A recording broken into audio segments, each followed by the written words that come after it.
ہمارے جو پڑوسی ملک ہے اور جو اسرائیل ہے، یہ دونوں ملک اپنے پڑوسیوں کو چین سے جینے نہیں دے رہے۔ افغانستان میں حملہ، اور پھر اسرائیل جو ہے بار بار جون میں ایران پہ حملہ کیا، اور اسرائیل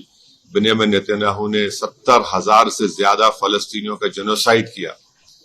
یہ جنوسائیڈل رجیم ہے اور جو ہمیشہ شرارت کرتے رہتے ہیں۔ تو یہ میرے احساسات ہیں اپنی پارٹی کی طرف سے، اور میں امید کرتا ہوں کہ ہماری گورنمنٹ آف انڈیا خامنہئی کی موت کی مذمت کرے گی، اور اگر یہ جنگ نہیں رکے گی جو ایک اللیگل ہے اور کوئی خطرہ نہیں تھا کسی کو، صرف دبانا چاہ رہے تھے اور ظلم کر رہے ہیں اس طرح وہاں پر حملہ کر کے، اور اس کے جو نتائج نکلیں گے وہ برے نکلنے والے ہیں۔ ہم لوگ انڈر اسٹیمیٹ کر رہے ہیں، یہ ختم ہونے والی نہیں۔ اگر ٹرمپ اور نیتنیاہو سمجھ رہے ہیں کہ رجیم چینج ہوگا ایران میں نہیں سمجھتا کہ رجیم چینج ہونے جانے والا ہے۔ روزہ رکھتے ہیں، عبادت کرتے ہیں راتوں میں،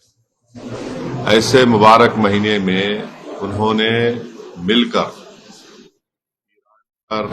حملہ کیا ہے، اور یہ بھی نہیں سمجھا کہ مبارک مہینہ رمضان کا ہے، مگر خیر وہ تو انسانیت کو نہیں ماننے والے ہیں بنیامین نیتنیاہو۔ اور جو حملہ ہوا ایران کے اوپر، ہم اس کی مذمت کرتے ہیں، اور خاص طور سے جب جنیوا میں بات چیت کے ذریعے سے ایک بریک تھرو ہوا تھا، اور ہو سکتا تھا کہ اگر وہ بات چیت کو مان لیتے تو جتنے نیوکلیئر سٹاک پائلز تھے ایران کے پاس وہ شاید استعمال نہیں ہوتے،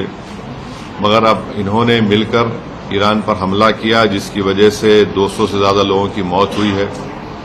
اور لڑکیوں کے اسکول میں 108 جو بچیاں اسکول میں پڑھتے ہیں ان کی موت ہو گئی۔ آیت اللہ خامنہئی کی موت ہوئی ہے، اور میں اس کو امورل اور ان لافل ایکٹ مانتا ہوں آیت اللہ خامنہئی کی موت کو، اور میری طرف سے، ہماری پارٹی کی طرف سے نہ صرف ان کے شیعہ ورلڈ کو بلکہ پورے لوگوں کو جو ان کو اپنا رہبر مانتے تھے، شیعہ قوم ان کو اپنا رہبر مانتی تھی، اور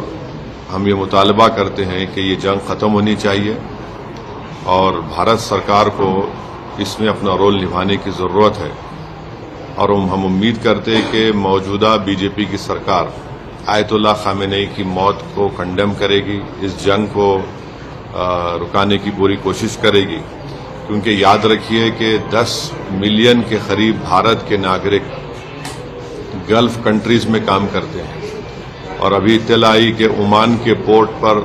شاید ہمارے ایک انڈین ورکر کی زخمی بھی ہوئے ہیں۔ تو یہ بہت، اگر یہ جنگ نہیں رکے گی تو پھر یہ بہت آگے بڑھے گی، یہ ٹرموائل ہوگا پورے علاقے میں، اور آپ کو اندازہ بھی نہیں ہے کہ کئی بھارت کے لوگ جو عمرہ کرنے کے لیے گئے ہیں، اور وہ ٹریول ایجنٹ کے ذریعے جاتے، پیسے دیتے 2 دن مکے میں یا 3 دن مدینے میں، اب ان کے پاس پیسے نہیں ہیں، وہاں پہ فلائٹ ہی نہیں اڑ رہی ہے وہاں پہ۔